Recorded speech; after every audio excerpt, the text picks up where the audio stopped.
Ngajibovu ANC mavuso msima ngondelibito kumengameli Cyril Ramaphosa kusahoce masinyane esikhundleni sakhe nakusamelwe luphenyo ngendzaba lwephalaphala.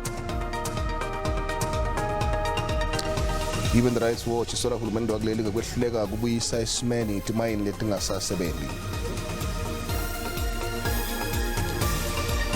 Even cause abametela i-black label njengabachasi labasha labatawuvala isikhala senzebe telecom knockout.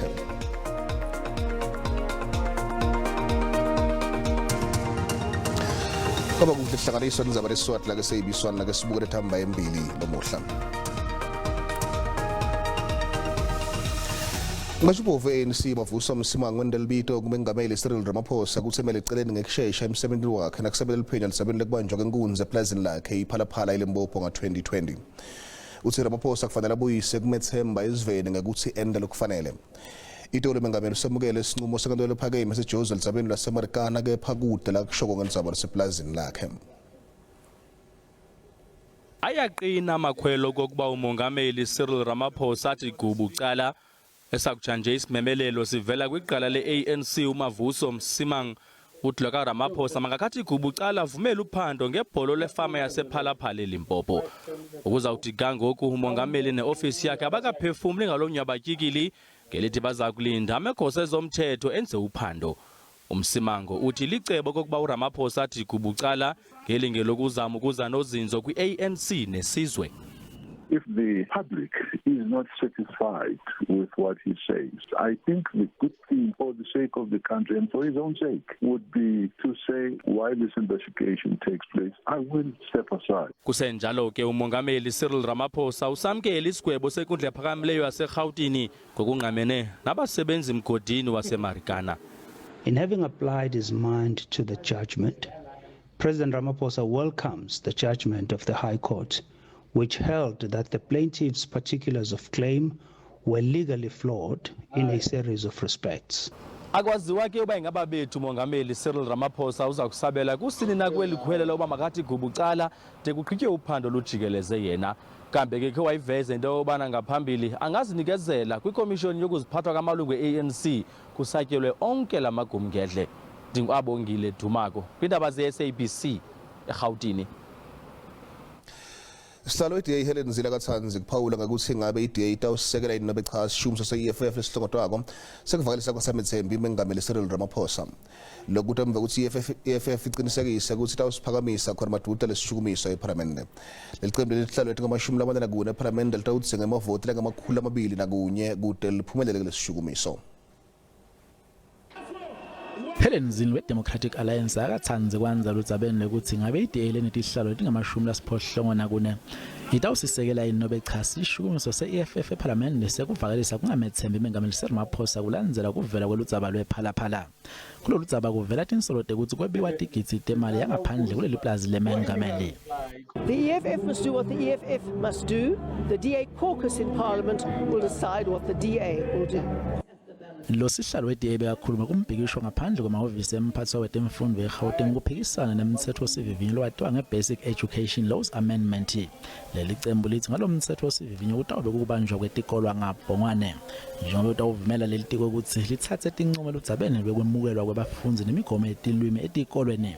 iDA ithi leli cembu lelibusisako licinzetela kufundzisa ngelulwimi lwemvelo ikakhulukati lulwimi le-Afrikansi. Kanzi bathi ngalo mthetho osivivinyo kutawulimala tikolwa. This is exactly what the ANC is trying to do to our schools. To take the few remaining schools that are working and break them too. We, even more than the ANC, want excellent education for all our children. And we want the supply of good schools to meet the demand for good schools. Lisufi uthi lo mthetho sivivinyo wavelonga ngeke usebenze eGauteng kuphela kanti futhi awukendelwa kucela phansi kufundzisa ngelulwimi lwemvelo. Lisufi uthi kufanele ucithwe lo mcondo wekuthi tikolwa debantu belibala linye. All these schools belongs to our children, and any person that thinks that the color of their skin will give them a benefit to a certain school and exclude other people, it will never happen. It will never happen, and it must be clear. And we are very strong on that particular point. So they must go to the minister, it must not come to my office. It's not me who promulgated the law. Ngekusho kwalisufi lo mthetho osivivinya kufanele uvikelwe ngolabo labawusekela njengoba utawuvula iminyango yemfundo konke wonke ngaphandle kokubuka lulwimi lisiko nenkolo.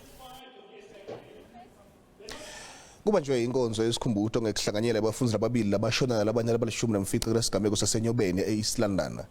Esinakho sanarana kanye nathi ingqoza bebafundzi alibanga leli-12 esikoleni semabanga aphakeme isakhikamva khona eEast London. Inkonzo yomngcwabo bonke labafundzi labashona itawubanjwe leScenery Park Stadium. Lindzeleke kutsi mengameli Cyril Ramaphosa ayihambele lenkonzo yomngcwabo. Intsapho kunye nabafundi baye badibana uzokukhumbula esinakho sanarhana nonathi ngqoza. Otishala babo baxelele abazili bebengabafundi abanekamva eliqaqambileyo. Abafundi bona baxinguphele. Eklasini besisebenzisana sisonke. Ibhlungu kakhulu into lahlekelwa ngumuntu omaziyo bendimazi mina nasekuhlaleni. And enye into man bencinga mina baso sisonke sizaphusha phambili because behleli isicebisana kakhulu. Ndinceda man kwizinto endingakwazi uzenza. Yaba bendinceda jonga even now apha kuJune besibhale exam sinikwe ilento assignment ye-accounting ngosike anikho good kuyo. Yawanceda like I think ndibuye no-90 phaya kwi-assignment ngenxa yakhe. Kusenjalo kumemelela kuveliswe inkqubo ezinokwenza ulutsha ludlalele kude ngakutywala. Xa lapho umongameli makakhomite urhulumente woMzantsi Afrika ekwakheni indawo ulonwabo zabantwana zokudlala nezokuthini kuba asikwazi ukugxeka abantwana ngoba kwindawo yentselo kodwa abanayo kwa indawo yolonwabo ekhoyo kwi-townships. Urhulumente sibonile ke ngokuba zeziphi ezinye into efuna sizenzile ngendlela ebhetere ukusebenza noomasipala ukuqinisa imithethwana enoba ikhona phezu kwemithetho esinayo yokuqinisekisa uba izinto ezinjengezazenzeki into enjengale ingaziphinde yenzeke naphina. Unobangela wokubhubha kwabantwana ukaziwa. Iziphumo zophando azikabhengezwa. Abongile Yankees kwiindaba ze-SABC eMonti. Setbile esimentini nomathila phakathi eTalton futhi naseKrugerstop. Takamthi bedvuka indlu abanye davara emgwaqo ngemva kokuthi kubulawa amantombazane amabili kanti ke lenye isesimeni lesibucayi. Kusola ukuthi takamthi thungathe munye wabasola tamthungala ngemlilo tambulala kulembala sondo lephelile. Umphatsi wetekuphepha kwemphakathi eGauteng Faith Mazibu ukuthi amaphoyisa safuna labanye basola kaze babili boboshiwe. Basola kulindeleke ukuthi babingelele imanje khona madude.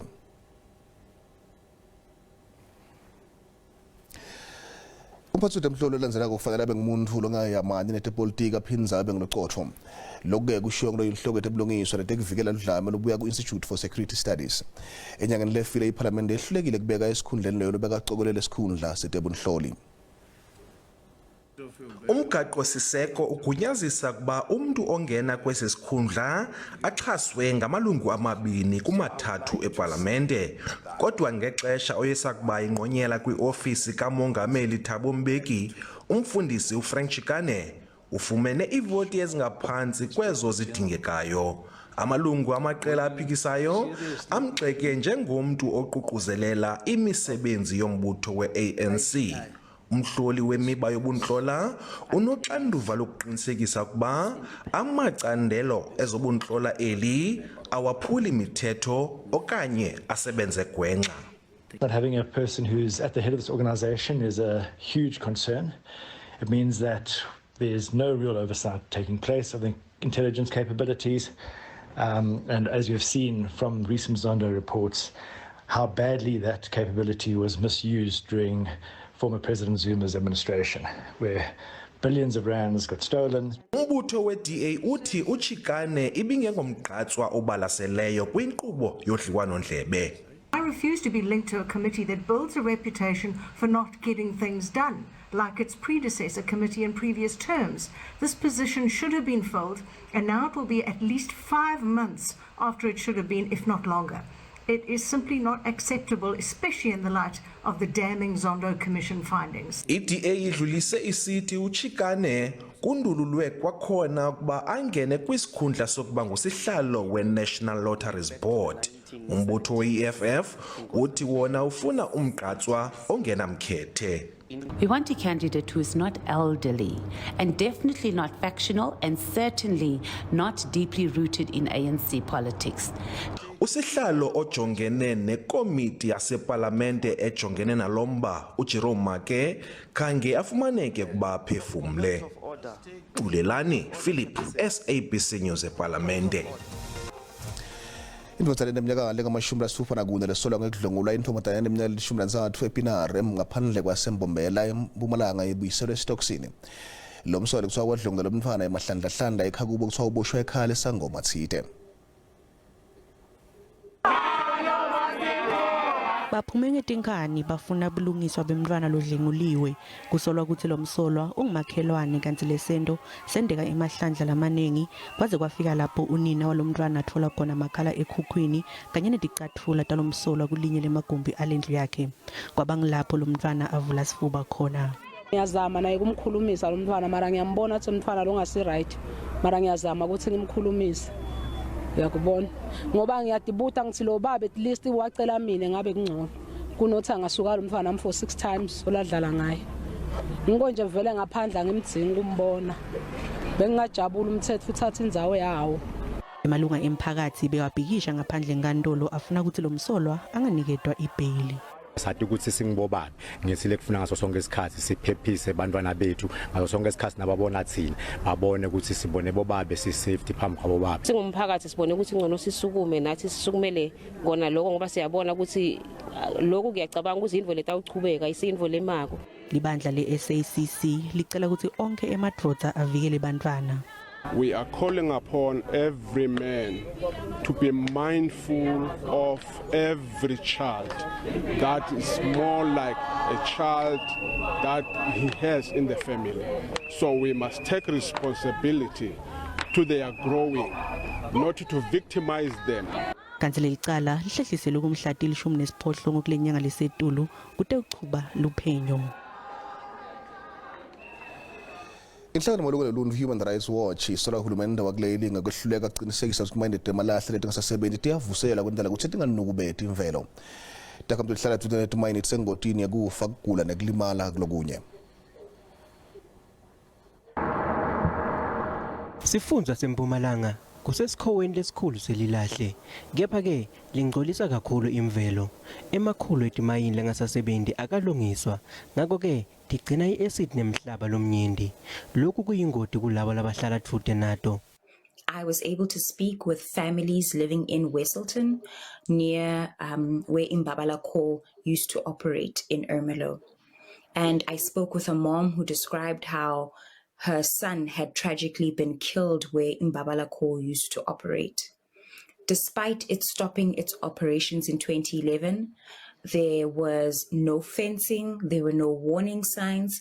The majority of the mine site had been filled with rainwater, and the mom described how her son and his friend had gone there wanting to swim and had unfortunately drowned. Ganzike le mayini yase emelo lengasebenzi seyiguquka logibe lwekufa. This mine has been left with 5 open pits with some of them are filled with water. The one pit we call it the pit of death.